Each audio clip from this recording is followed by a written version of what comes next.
And yeah, welcome to the tall and the short of it. We are having some major technical difficulties today. The Facebook is not cooperating with us today for me to pull Betsy into the video. I don't know why. And I'm not even sure. Can you hear me, Bets, okay? Because I couldn't even hear you when you tried to do it on your end. But you can hear me just fine. Okay. Well, I know my phone rotation isn't on lock. You just commented and it didn't actually give me a way to invite you. Ugh, I hate this. And I feel like this one's actually more of your strong suit than mine. No, I don't want to do it by myself. I want you in the video.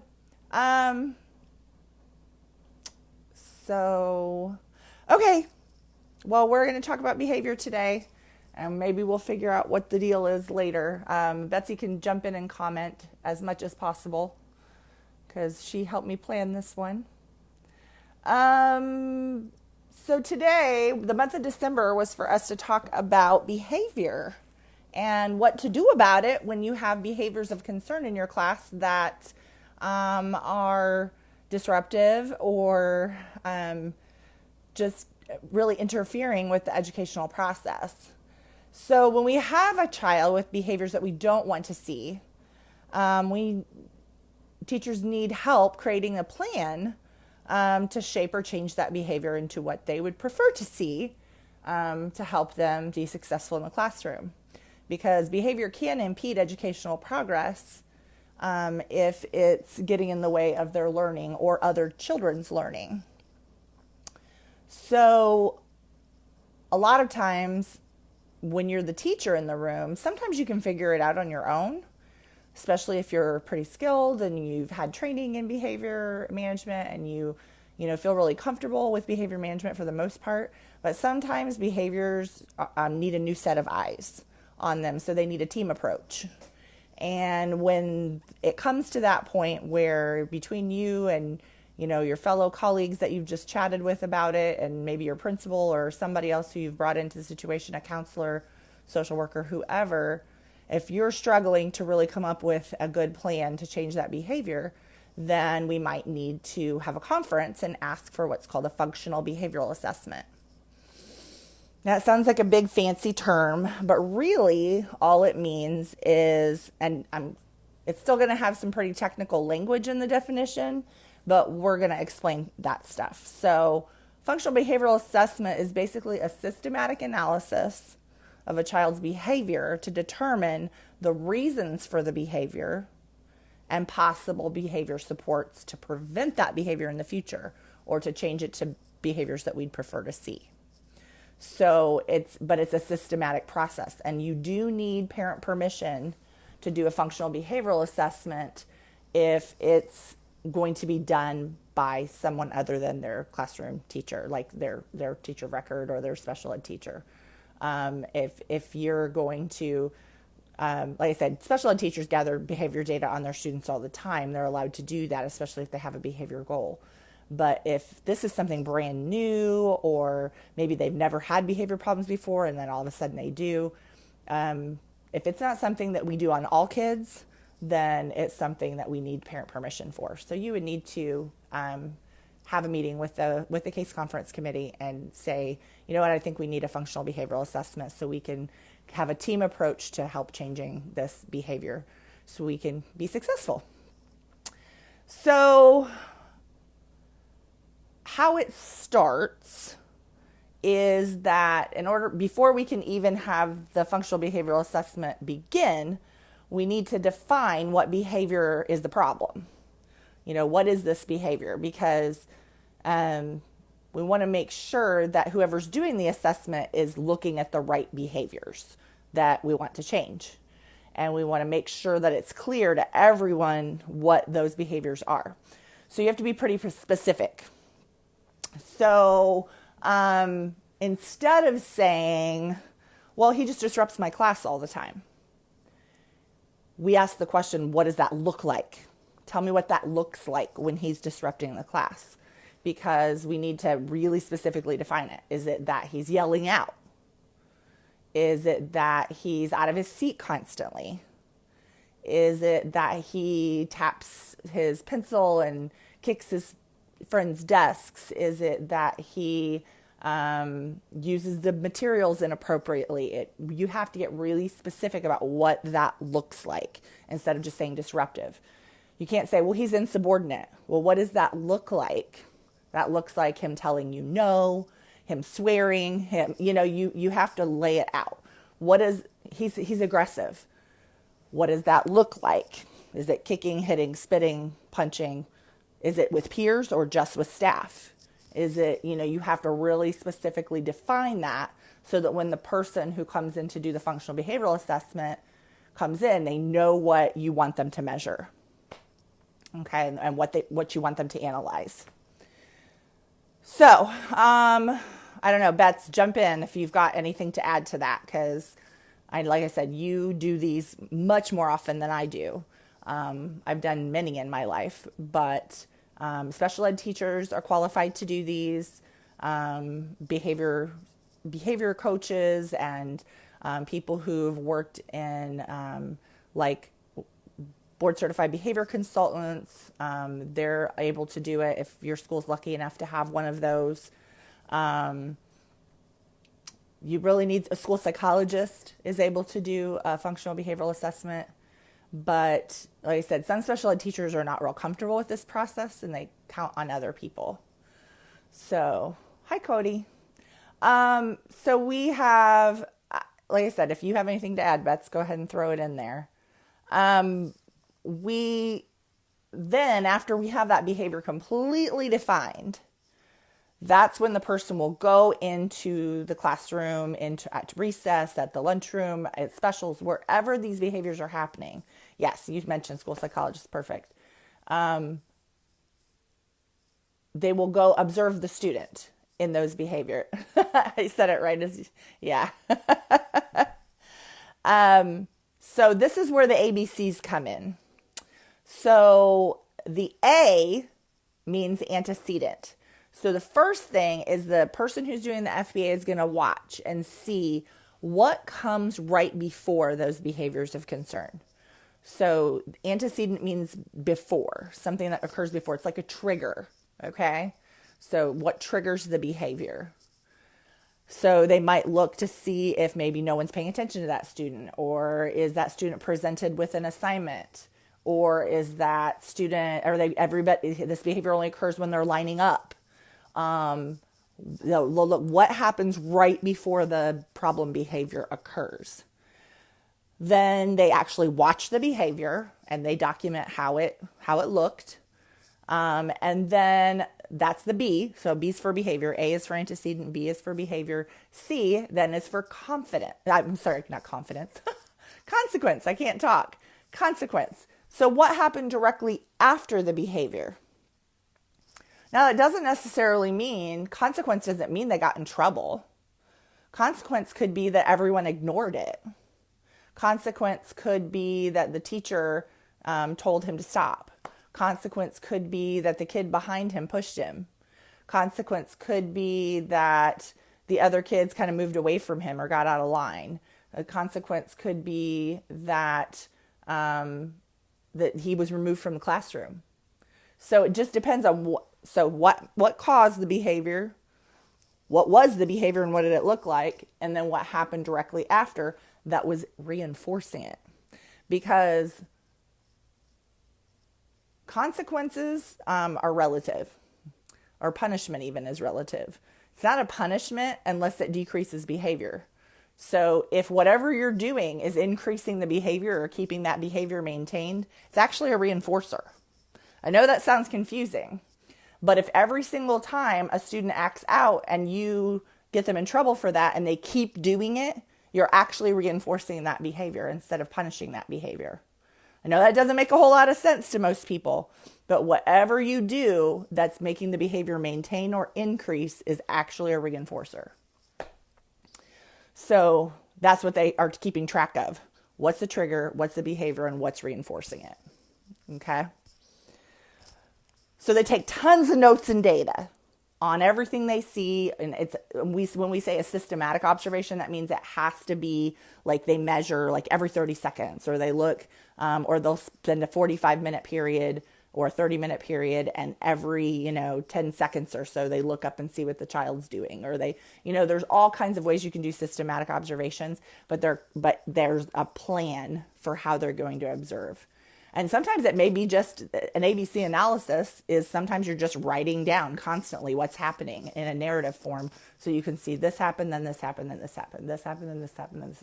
Sometimes they just have a chart that says A, B, and C, and they write triggers, behaviors, and consequences, and just keep going. That's a lot of times how I used to do mine, because I felt like gave us the most information.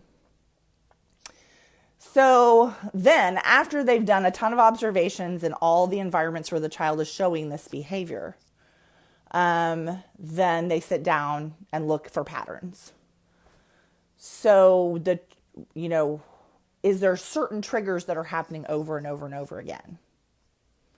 Is there certain things that are happening over and over again that keep reinforcing the behavior? Are there times the child stopped doing the behavior because it wasn't being reinforced?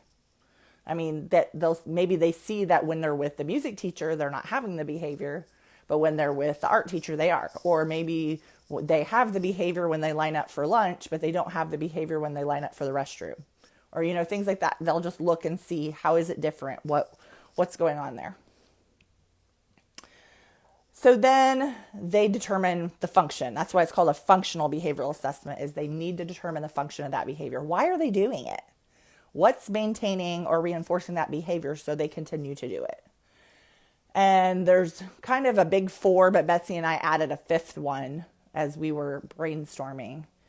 And so the first one is they want something tangible. They have this preferred object that they want. For some kids, it's I want my iPad. For some kids, it's I want a piece of candy at the end of the day. For some kids, it's I want to be able to play basketball for 10 minutes. Or, they can earn this object or item that they would like to do.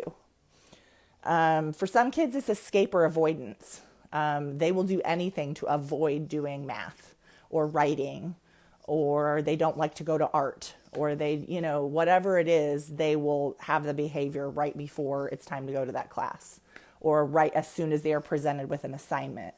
Any other functions that you can think of that are more like for escape or avoidance, Betsy? Or examples. I know we had a kid that he only had the behavior when he was presented with something new that he didn't already know how to do. But when it was review material that he did know and was comfortable with, he was fine. He would do it. But anytime it was a new concept, that was when the behavior would occur. So escape and avoidance can be a really big one. And that a lot of times that's where you see kids where they run from the room or things like that too. Or they'll do something to get kicked out of class. Attention is another one. And that can be positive or negative attention. Some kids don't care which it is. So they're constantly wanting your attention. And so certain people, loud spaces. Yes, that can definitely, escaping and avoiding loud spaces and certain people. Yes, that is so true. I can't believe I forgot those. Yeah, we did have a kid that didn't ever want to get up in front of the class. Once I had a little girl who never wanted to be first in line. And boy, did it take us forever to figure that out. Anytime they tried to line them up alphabetically, she did not want to be first. And her last name began with an A. So yeah, she would definitely do behaviors to escape or avoid being first in line. But attention is another big one. I mean, if you're working one-on-one with them and giving them all kinds of attention, they're great. And then the second you withdraw your attention and you're with somebody else, they're misbehaving, or they want attention from their peers. This is like the class clown kind of behavior, where they're being reinforced by their peers thinking it's funny, or other things like that. So getting attention, gaining attention from peers or adults is a huge one. And that's one of the hardest ones to combat. Sensory is another one. So sensory needs, and that's why I almost think almost everything's sensory, because like the loud noises and escaping can also be sensory, or having the lighting weird or lights flickering can be sensory, or maybe there's too many people in the room, so they want to escape that. And so escape and sensory can kind of overlap a lot, especially for kids on the spectrum. Some kids have behaviors because they're what we call proprioceptive. They need to have their body move all the time. Thanks, Patty. Patty says, I remember one that wouldn't get up in front of the class for anything. It was a beautiful day when he finally got up and presented in front of the class and parents. Oh, that's great. Must have had a lot of good support from you guys. So, so that sensory one can be tricky because, like I said, they tend to use escape or meltdowns or those kinds of things when sensory overload happens, too much stimulation. And then finally, this is another one Betsy and I kind of added, which was meeting a basic need. So maybe they're stealing their friend's lunch because they're hungry. Or maybe they have been through a lot of trauma, and so certain situations put them into fight or flight mode. Or maybe they have an anxiety issue. So certain events trigger anxiety. People with test anxiety a lot of times will completely shut down if presented with a test, or sometimes it's only a timed test. I mean, this is what functional behavioral analysis is there for, is so we can really drill down to what the actual triggers are for these things. So determining the function is a big one. So once we know why they're doing it, then the next step in the functional behavioral assessment is for the person who did it to make recommendations for what kinds of things might be put in a behavior plan for that student in order to help shape or change that behavior. So possible positive supports, there's really three big questions that we ask when we're looking at that is, how can we change their environment? What kinds of accommodations or modifications would help keep this behavior from occurring? So let me go back to the kiddo who every time he would have his escape from anything that was new. So maybe on that one, we make sure that each assignment that he has that's going to have new material on it maybe has 3 or 4 review at the beginning, or we come up with a plan with him that says, hey, today we're going to try something new. Instead of you doing the first part on your own, you're just going to watch me do it. And then you let me know when you're ready to jump in. And maybe giving him extra examples where he's watching you before he has to perform would give him less anxiety about the new material. And see how all these functions kind of overlap, the anxiety piece, the escape piece, all of that. So sometimes it's really difficult to determine, and sometimes those things overlap. And if the child's old enough, it's really great to ask them, why are you doing this? Because sometimes they'll tell you, sometimes they don't know, but sometimes they will tell you, especially if you can drill down and analyze it enough to be able to give them some prompts. Is it this or this? Is this the reason you're doing it, or this the reason and giving them some words to help put there. So how can we change the environment is the first question we always ask, because if that fixes it, then that's huge. Just having these accommodations in place or some different things we can modify in the assignment, or maybe we, if they really like to be able to escape being first in line, we just never make them be first. It's that simple. So if we can change that and the behavior stops, that's great. And that's amazing. But it's sometimes not always that easy. Well, it's most of the time not always that easy. So the second question is, and this one can be controversial, I will say, but how can the teacher change their behavior in order to shape the student's behavior? So what strategies can the teacher implement that are different from what they were doing before? Yeah, this doesn't mean going to a new environment. It means changes to the current environment. You are correct, Betsy. Right. No, we don't want to remove them to a new environment unless we've tried everything else already. That is a last resort, changing to a more restrictive placement. So all these other things have to be tried first. So the teacher having to use some new strategies that they weren't using before.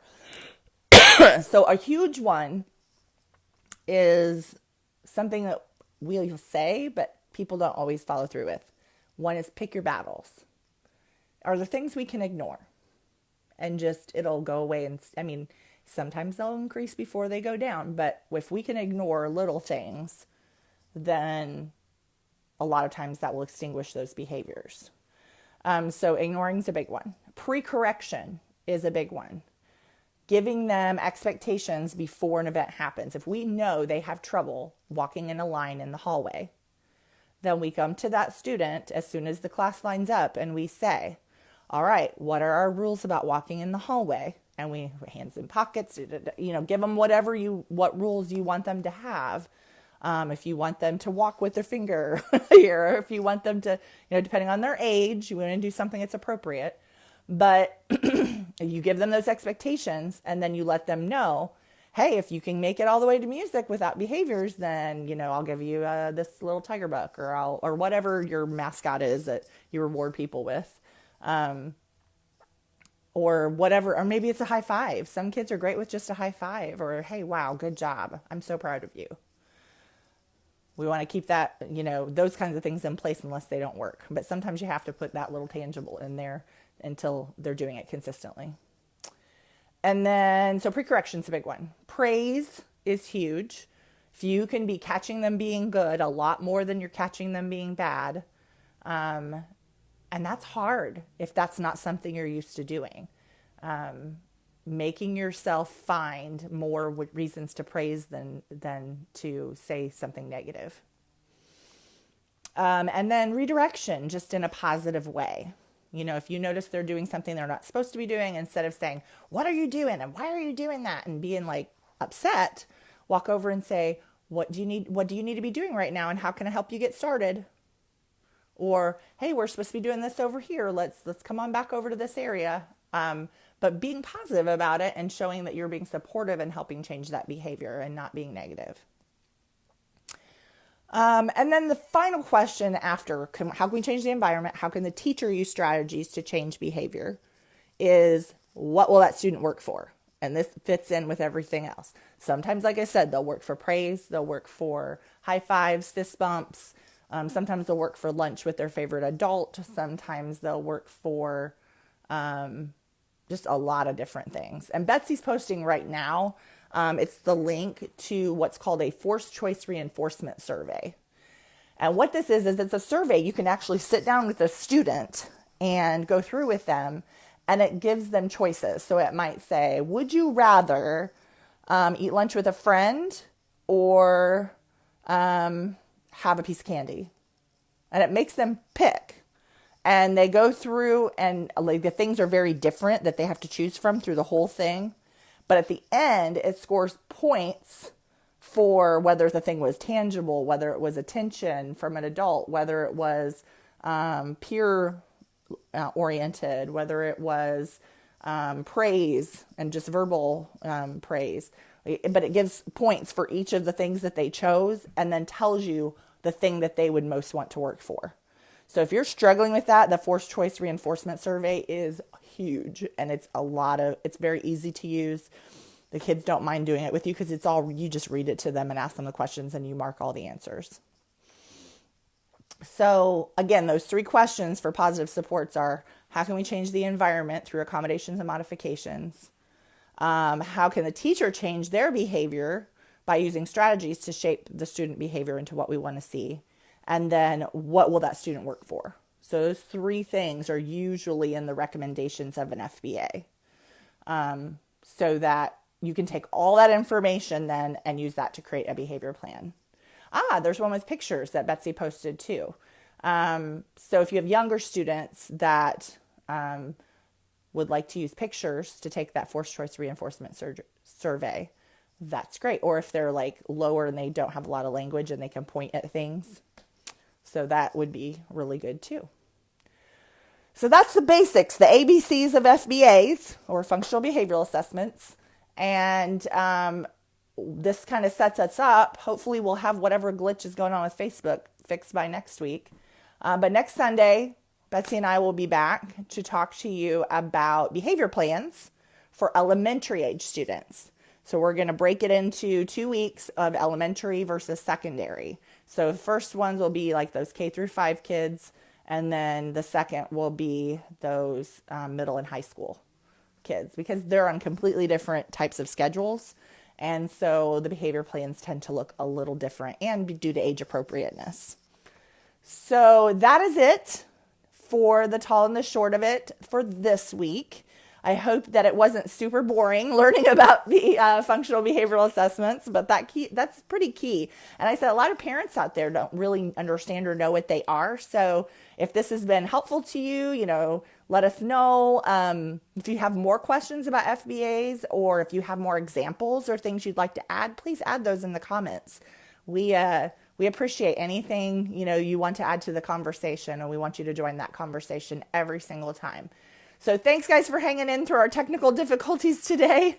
Like I said, don't know what's going on with Facebook, but hopefully we'll have it fixed by next week. I'll do some more research. And that is it for today. Thank you, Betsy, for hanging in, even though you couldn't be on with us.